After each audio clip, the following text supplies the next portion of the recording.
I am extremely impressed by those two speeches. My talk today is inspired by these two speeches. They express Bill Gates' ideal.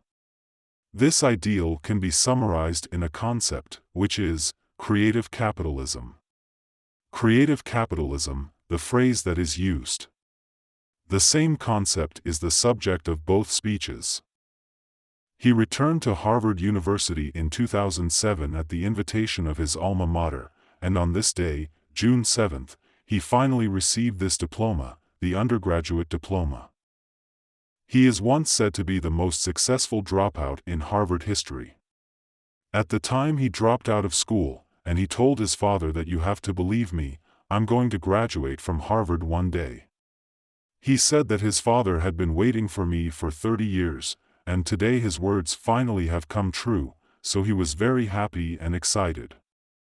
At that graduation ceremony, he gave a famous speech to the graduates of Harvard '07. This is what he had talked about. He first said that when he left Harvard, he was actually quite reluctant to go. This school is the best in the United States. It has so many excellent students and teachers, and a wonderful campus life. And then it is also a challenging institution, and it makes the students feel pressure from time to time. He then said he had left with reluctance, and today he can see that 30 years later, Harvard still produces excellent students. But have we missed something? What has been missed? He said that it has taken me decades to realize more and more deeply that the greatest progress that mankind should be proud of is not the development of science and technology, the increase in material wealth, but the progress man makes in reducing human inequality. That is the most important progress for mankind. He reminded the audience that based such a concept, Harvard students, when they graduate and enter society, to their next stage in life, an important goal to keep in mind is how can I contribute to reducing inequality in the world using my expertise, my intellect, and my knowledge. This is one goal in life that every Harvard student should have. That's a point he had emphasized in his speech. He then gave a series of numbers to prove why he said that in today's world, inequality is not decreasing, but increasing.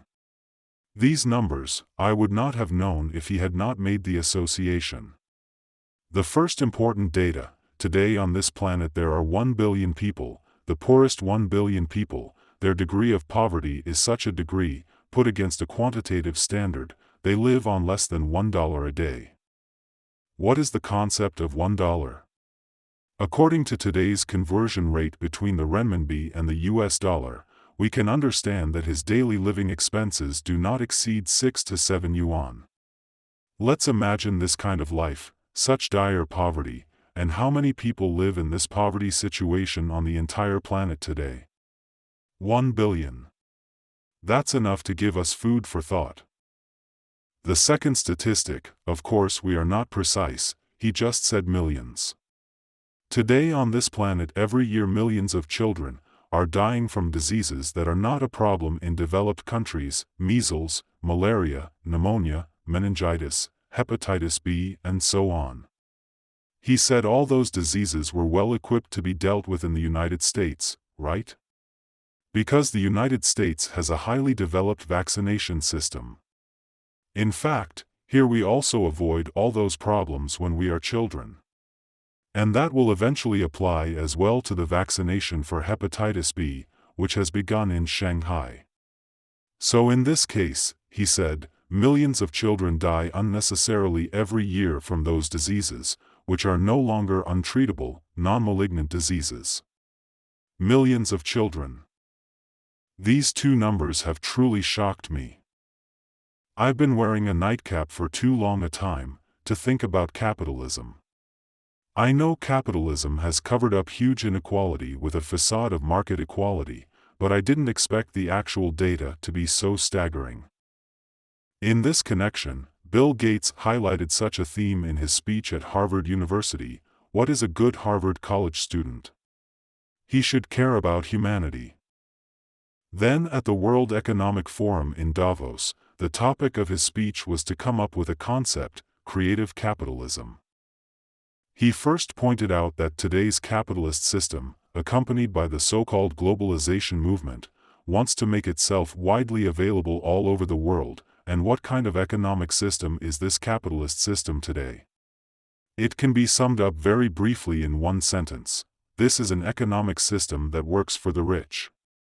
In today's world, the more wealth a person has, the greater the economic impetus with which the market serves him, and the less wealth a person has, the less the economic impetus that the market serves him, until it finally disappears. We are today glorifying the prosperity and progress that the capitalist system has brought about, but Bill Gates is very candid and poignant in pointing out what kind of economy it is. An economy that works for the rich. This judgment is completely correct. If we extend this to relationship between peoples and nations, we Chinese today know about this world economic system. It is an economy in which poor countries work for rich countries. We are a developing country, we are relatively backward, but we are also working hard for the developed West, right? I recently went to Europe and I saw that the happiest place in the world is Europe, where Europeans enjoy paradise. I was thinking about it: how do they afford their way of living? Because there are many people working for them, of course, in other regions, outside of Europe.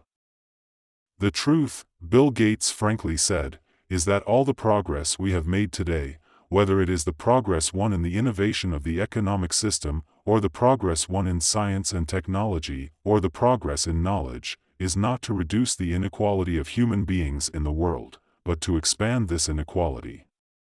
So in the face of this kind of progress, we should not be proud, in fact we should be worried. Then he retraced how has capitalism made such achievements.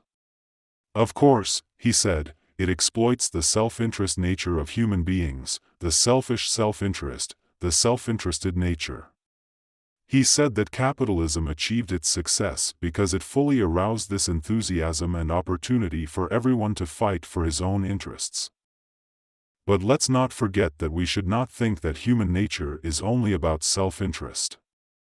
He said that in fact, even Adam Smith, the originator of the theory of capitalism, in his famous book, The Wealth of Nations, in that book he might have defended capitalism, but it was this same Adam Smith who said that there is another very important aspect of human nature, which is to care for the fate of others and to strive to improve the fate of others.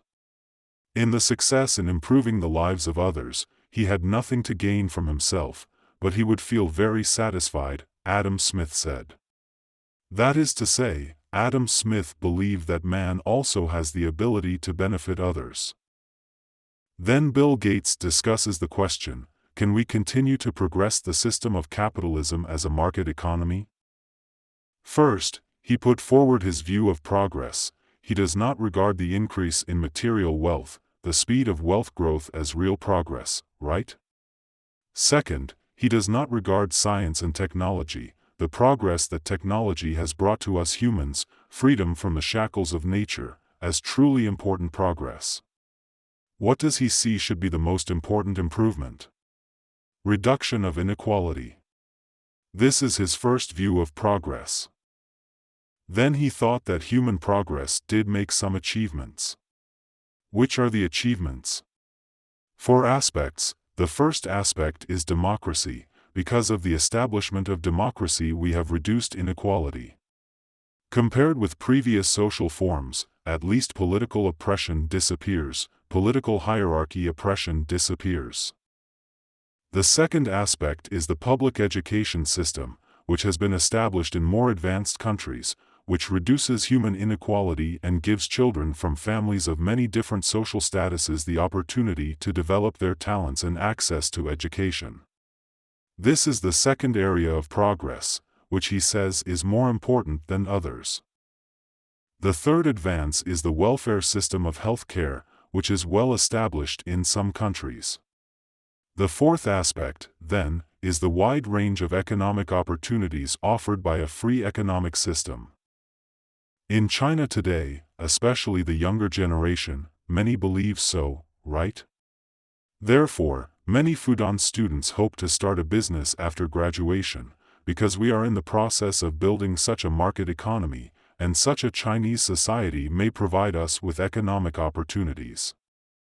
Those have been areas of progress, and the question now is why inequality has not been reduced by the progress made in these 4 areas, but has continued to persist or even widen? For the sake of thinking about this issue, he said that he had discussed it with his wife for a long time and had been pondering this matter, so he brought this topic up in this Harvard lecture, and also brought it up at the World Economic Forum in Davos. Before I may possibly analyze and evaluate Bill Gates' innovative capitalism, I must first explain to you what is creative capitalism as he refers to that. He said there are now many high-tech products with a very small direct cost.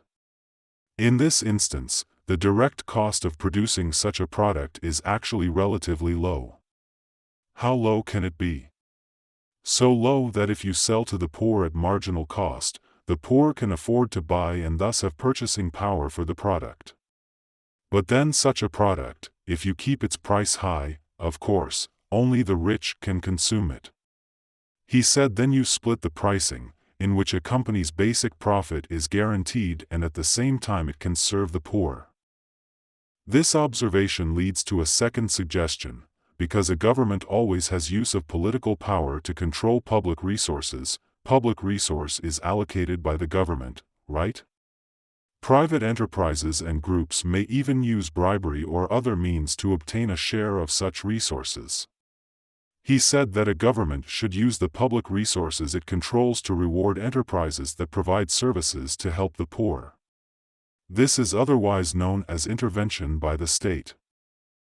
For example, let's look at WHO, the World Health Organization, which has control over some public resources on a global scale, uses its power in a certain medical domain to reward an Indian company that sells vaccines to African countries at low prices. He said that we should call on every government on a global scale to exercise such political intervention. In the end, he says that if this kind of innovative capitalism establishes itself in the first decades of the 21st century, then humanity will be full of hope, and that is his conclusion. When you listen to this, you should have admiration. We should express the greatest respect for the loftiness of Bill Gates' ideal, and after paying respect, we have to think about the question, is this ideal realistic or utopian? Of course, the title of my speech has already hinted at the conclusion, capitalist utopia. Why is it utopian? In our intellectual discourse, we do not wish to belittle his high sense of morality, but only to say that it is not realistic. Why is the idea proposed by Bill Gates unrealistic? That is the question.